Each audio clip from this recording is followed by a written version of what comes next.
तर पुन्हा आजच्या दिवशी ह्या सगळ्या गोष्टीची आठवण ठेवून पुढच्या वेळेस तरी किमान ह्याच्यामध्ये पुढच्या वर्षीच्या जयंतीच्या निमित्तानं आपण सगळे एकत्र जमू, त्यावेळेस बराच फरक पडलेला असेल अशी अपेक्षा व्यक्त करतो. कारण निधी हा एक महत्त्वाचा असतो. निधीला राज्याचे मुख्यमंत्री असतील, उपमुख्यमंत्री असतील, आम्ही सगळे असू, कोणीच त्याच्यामध्ये उलट सगळ्यांचाच आग्रह आहे की हे लवकर झालं पाहिजे. जसं आपण दगडूशेठ हलवाईच्या समोर जिथं पहिली मुलींची शाळा क्रांतीज्योती सावित्रीबाई फुलेंनी सुरू केली, त्याही गोष्टीची आठवण करण्याच्या करता आम्ही सगळ्यांनी अनेकदा बसलो.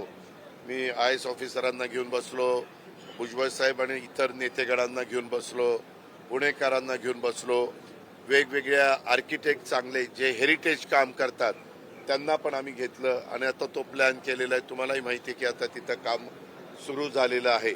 तसं ते काम सुरू होऊन तेही लवकरात लवकर पूर्णत्वाला जावं. त्याच्यात तर कितीतरी कोर्ट कचेऱ्या झाल्या, फार सुप्रीम कोर्टापर्यंत जावं लागलं, परंतु शेवटी न्यायालयामध्ये न्याय देवता आपल्याला न्याय देते तशा पद्धतीनं तिथंही न्याय मिळाला.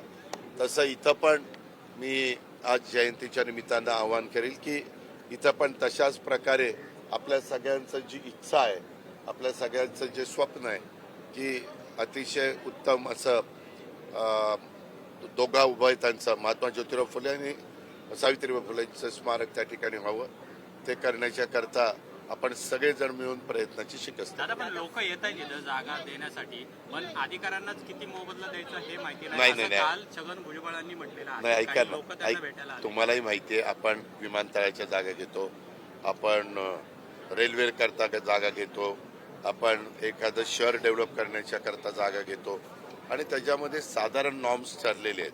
मी जर भुजबळ साहेबांशी पण मी बोलीन, परंतु मी आत्ता तुमच्याशी बोलणं झाल्यावर पुन्हा अधिकारी इथं आहेत त्यांच्याशी पण बोलीन. असं नाही आहे, आपले काही गोष्टी ठरलेल्या आहेत की किती पैसे द्यायचे, काय द्यायचे, आणि काही त्याच्यात अडचणीत असेल तर जरूर आम्ही वेळ पडली तर कॅबिनेट पुढे जाऊ आणि मार्ग काढू. भुजबळ पण उपोषणाला बसावं लागेल, अधिकारी दिरंगाई करतायत, मलाच उपोषणाला बसावं लागेल. बरोबर आहे ना बाबा, ती उपोषणाला बसण्याची वेळ येणार नाही अशा प्रकारची काळजी खबरदारी घेऊ. एसटी कर्मचाऱ्यांच्या संदर्भात एक चित्रपट आज प्रदर्शित होणार होता महात्मा फुलेंच्या जीवनपटावरती, पण दरवेळेस सारख्या चित्रपटावरून राज्यात वाद झाला, काही ब्राह्मण महासंघ असेल किंवा इतर हिंदुवादी संघटनांनी विरोध केला काही दृश्य, आणि तो आता 15 दिवसानंतर पुढे ढकललाय. सेन्सॉर बोर्डवरती सुद्धा प्रश्नचिन्ह उपस्थित केले जात आहे. आपल्याला सगळ्यांना माहिती आहे की आपल्या महाराष्ट्रामध्ये ज्यावेळेस एखादा चित्रपट प्रदर्शित होतो त्यावेळेस सेन्सॉर बोर्ड असतं. त्याच्यामध्ये ते सेन्सॉर बोर्ड त्या ठिकाणी चित्रपट बघतं, त्याच्यामध्ये अनेक वेगवेगळे मान्यवर त्या बाबतीमध्ये त्या समितीमध्ये आहेत आणि साधारण त्या चित्रपटाचा समाजावर कुठला काही वेगळा परिणाम होणार आहे का, त्याच्यातनं वाईट परिणाम होणार आहे का, हे सगळं पाहिलं जातं, शहानिशा केली जाते. आणि तुम्हालाही माहिती आहे की आत्तापर्यंत अनेक वेगवेगळ्या प्रकारचे चित्रपट आलेत.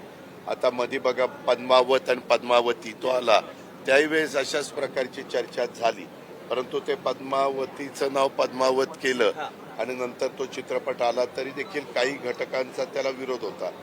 आता ठीक आहे, आपल्या संविधानाने, आपल्या घटनेने आपल्याला बाबासाहेबांनी सगळ्यांनाच आपलं मतस्वातंत्र्य दिलेलं आहे, विचार स्वातंत्र्य दिलेलं आहे, त्या पद्धतीनं लोक बोलतात.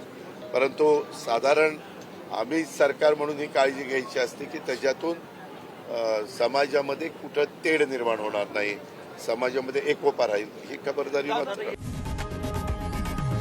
लोकशाही मराठी ऐका, पहा, जागरूक रहा.